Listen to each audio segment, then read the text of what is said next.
Alright, whenever you're ready. Oh,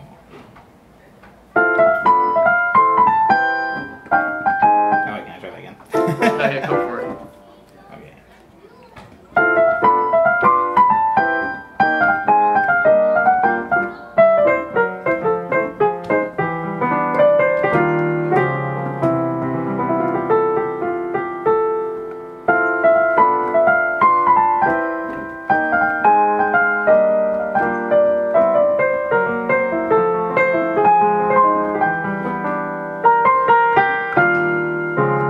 Okay. Okay, hi, I'm Omniboi. No, okay. Hi, I'm Omniboi. Hi, okay. Hello, I'm Omniboi. I'm a producer in LA, and this is my bedroom.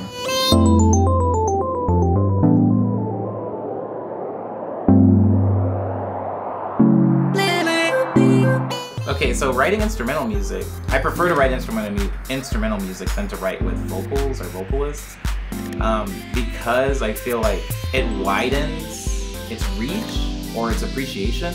I feel like when I write an instrumental song, or even when I just go on Twitter and I see that somebody has like reposted the song from SoundCloud and the entire tweet is like in Korean and I can't read any of it. I'm like, that's cool that they listen to Sugar Glider and they hear the same thing that anybody listening to Sugar Glider hears. Because when I first started writing music, I didn't know, I wasn't listening to pop. You know, I was listening to like Nightwish and like a lot of like power metal and stuff like that. So my songs would have like phases. They were like suites. They were like 7 minutes long. And then people were like, it's too long, man. Like I can't listen to a song that's over 5 minutes. And I gradually made them shorter and shorter and shorter, not really knowing why. And then I was listening to the radio. I was actively getting into pop music. I would listen to the radio. I would listen to like a Justin Bieber song, or I'd listen to like a Britney Spears song. And I was amazed that they were somehow able to convey like verse, chorus, bridge, chorus, outro in like 2.5 minutes. I was like, how in the world are they getting this much across in under 3 minutes? And so I definitely appreciate that about pop music because it's challenged me in order to make short songs.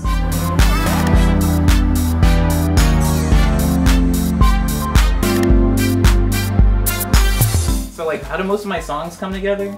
I feel like most of them are very subconscious and like I'm just messing around because I don't have a studio. All of my keyboards are in my room within like arm's reach from my bed for the most part. So it's like I'll have an idea, I'll quickly like jot down something and it like builds up over several days. But when I was back in Arizona,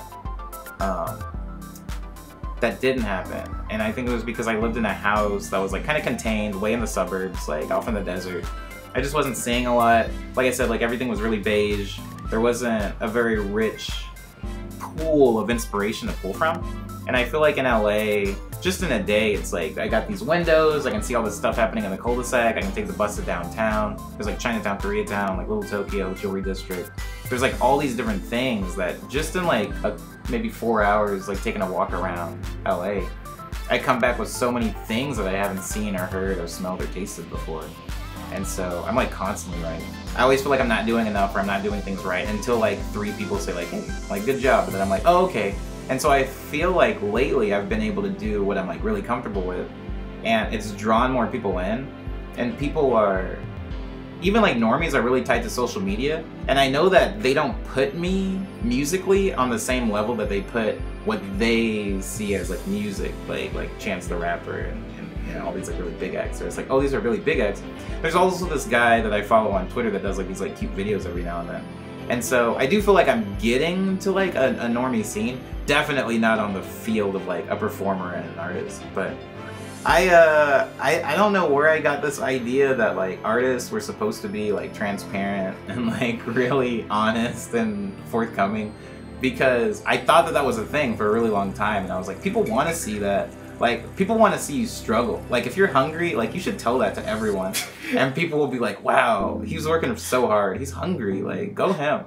But for whatever reason, people don't like that. I think people, in general, love to hear about all the gritty stuff and, like, the real life stuff after it's no longer relevant. When it's just like Katy Perry's like, remember when I used to eat Taco Bell and live in my car? And people are like, wow, Katy Perry's so strong. But like, if I think just some random artist was like, yo, living in my sedan, gonna get another Doritos Locos Taco, like people will be like, oh, not a real artist. Like, I'm not gonna go see his show. And so I do think that there is a level of like, if you want to be perceived or even like admired or revered, you have to like hold back a little bit of your humanity and just be like a factory of art.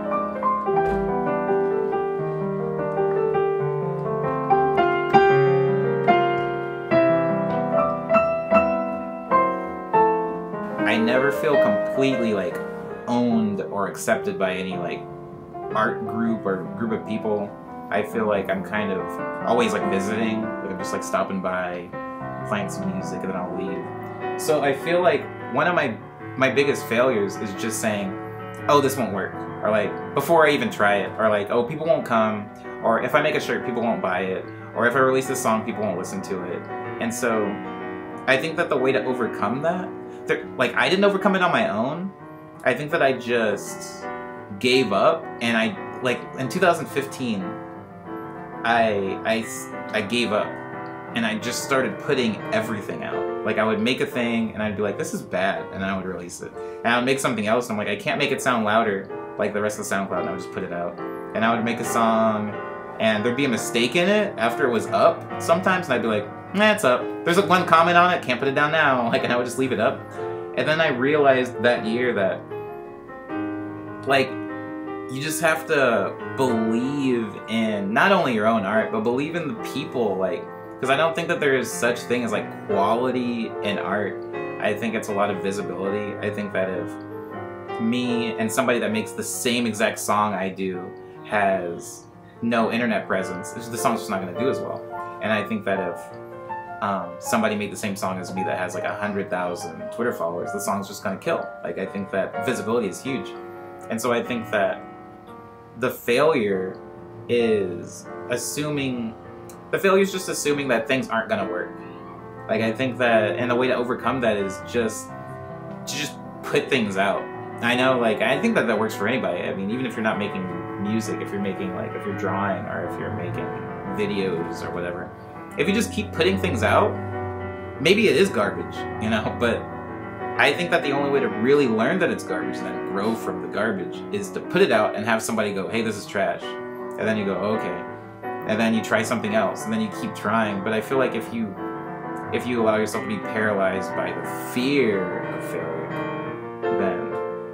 then you can't really grow or anything. Maybe you'll make a really, really good song and it'll take you a year.